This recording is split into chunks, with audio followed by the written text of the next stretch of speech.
La compréhension qu'on donne dans le livre là, des arrimages et de l'importance des ressources externes m'a beaucoup touchée. En fait, c'est quelque chose qui a été pour moi important dans mon travail, au sein d'une démarche là, de mobilisation d'une communauté autour d'un changement, d'une revitalisation.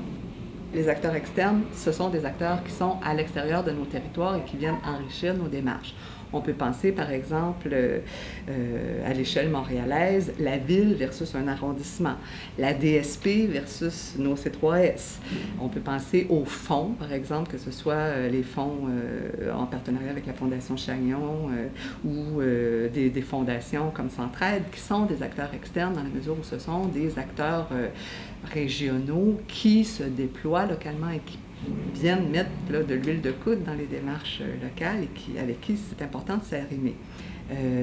Les acteurs externes, c'est des acteurs qui amènent des ressources, de l'argent, de l'influence, de la crédibilité à nos démarches et c'est en support qu'on doit les faire venir. C'est non pas en contrôle ou en ingérence des démarches. Et ça, c'est très, très bien identifié dans le livre et je pense que c'est une clé du succès d'une démarche de revitalisation. Dans la section sur les arrimages, on parlait beaucoup de arrimer les efforts des citoyens et des organisations publiques, privées. Alors que j'ai plus l'impression ici que quand on parle d'arrimage entre les paliers d'intervention. Donc, une grande préoccupation à ce que les organisations du local, du régional, voire du national, arrivent à trouver des zones sur lesquelles ils peuvent harmoniser leurs pratiques, sur lesquelles ils peuvent s'entendre pour éventuellement opérer le changement.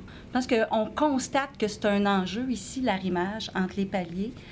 Je ne sais pas jusqu'où, par exemple, on comprend bien les rôles des différents paliers, des organisations qui se retrouvent dans ces paliers-là, et donc jusqu'où on prend le temps de dire, toi, au régional, es-tu prête à questionner ou à modifier telle pratique pour qu'elle s'harmonise ou qu'elle s'arrime au travail qui se fait au local et qu'on arrive vraiment à faciliter le cheminement vers le changement qui est à opérer, t'sais. Alors là, je ne suis pas sûre qu'on est vraiment là encore. Je pense qu'on veut y être, mais je ne suis pas sûre qu'on le travaille de cette façon-là exactement.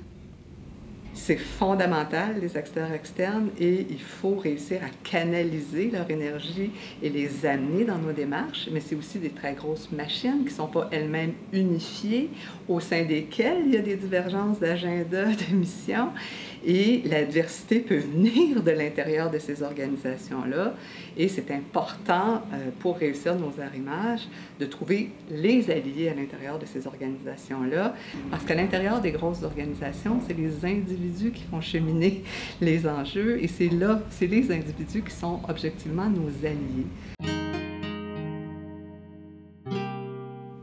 Et vous, connaissez-vous vos partenaires externes? Leur mission, leurs ressources, leur dynamique interne et comment ils peuvent contribuer à votre démarche. Pour en débattre, je vous invite à aller sur le forum au bas de l'écran.